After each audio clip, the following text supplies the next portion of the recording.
René Guénon, Forme traditionnelle et cycle cosmique.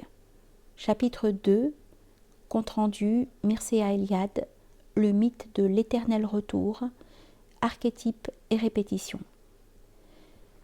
Le titre de ce petit volume, qui d'ailleurs ne répond pas exactement à son contenu, ne nous paraît pas très heureux, car il fait inévitablement penser aux conceptions modernes auxquelles s'applique habituellement ce nom d'éternel retour, et qui, outre la confusion de l'éternité avec la durée indéfinie, implique l'existence d'une répétition impossible et nettement contraire à la véritable notion traditionnelle des cycles, suivant laquelle il y a seulement correspondance et non pas identité.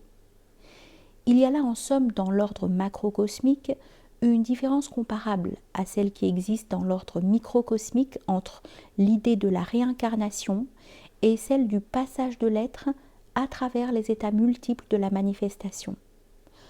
En fait, ce n'est pas de cela qu'il s'agit dans le livre de M. Eliade, et ce qu'il entend par répétition n'est pas autre chose que la reproduction, ou plutôt l'imitation rituelle de ce qui fut fait au commencement. Dans une civilisation intégralement traditionnelle, tout procède d'archétypes célestes. Ainsi, les villes, les temples et les demeures sont toujours édifiés suivant un modèle cosmique. Une autre question connexe et que même, au fond, diffère beaucoup moins de celle-là que l'auteur ne semble le penser, est celle de l'identification symbolique avec le centre. Ce sont là des choses dont nous avons eu nous-mêmes à parler bien souvent. Mircea Eliade a réuni de nombreux exemples se référant aux traditions les plus diverses, ce qui montre bien l'universalité et, pourrions-nous le dire, la normalité de ces conceptions. Il passe ensuite à l'étude des rites proprement dit, toujours au même point de vue. Mais il est un point sur lequel nous devons faire une sérieuse réserve.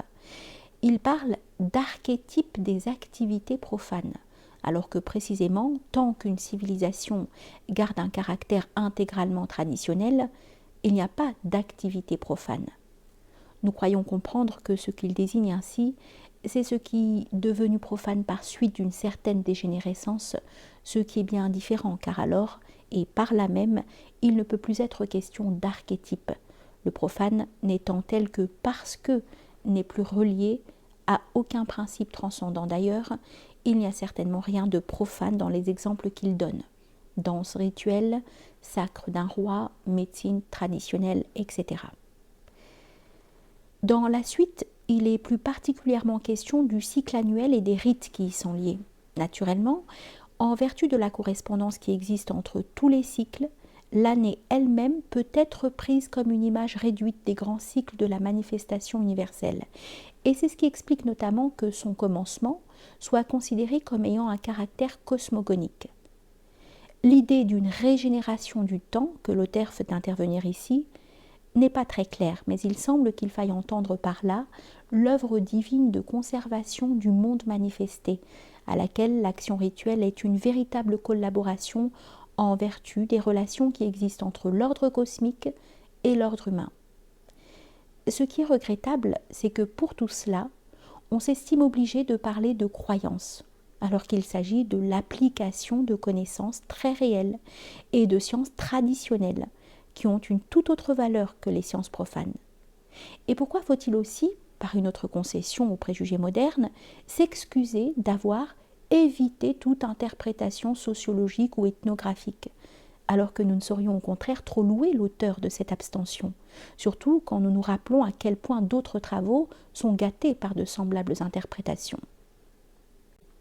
Les derniers chapitres sont moins intéressants à notre point de vue, et ce sont en tout cas les plus contestables, car ce qu'ils contiennent n'est plus un exposé de données traditionnelles, mais plutôt des réflexions qui appartiennent en propre à Mircea Eliade, et dont il essaie de tirer une sorte de philosophie de l'histoire.